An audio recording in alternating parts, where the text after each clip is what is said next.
సూటిగా సమాధానం చెప్పాలి. నీకు ఈతొచ్చా? లైట్గా వచ్చండి. ఈత లైట్గా రావడం ఏంటి? బ్రైట్గా మునిగిపోతావు.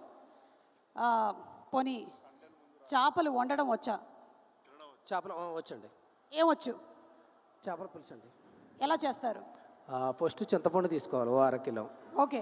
ఫస్ట్ ఒక కారం పక్కన పెట్టుకోవాలి.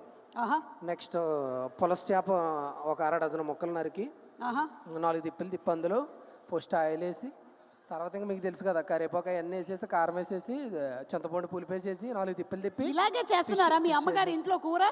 లేదు మామూలు ఏమనుకుంటారు నిన్ను చూసి? ఇన్ని సంవత్సరాల నుంచి నేర్పించారు నీకు? కాదు, మీది ఒక యూట్యూబ్లో ఒక వీడియో చూసాను, అందులో మీరు అలాగే చేశారు. నేను ఇలా చేశానా? యూట్యూబ్లో ఒక వీడియో చూసాను, అందులో మీరు అలాగే చేశారు. నేను ఇలా చేశానా?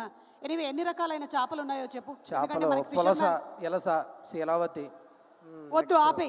కట్టెపరుగులు, ఏంటి? కట్టెపరుగులు, దొందులు, పీతలు, చేపలు, ఏమో ఈ పేర్లన్నీ కరెక్టో కాదో అని అల్లు అరవింద్ గారు కూడా ఒక చిన్న ఆలోచనలో పడ్డారు.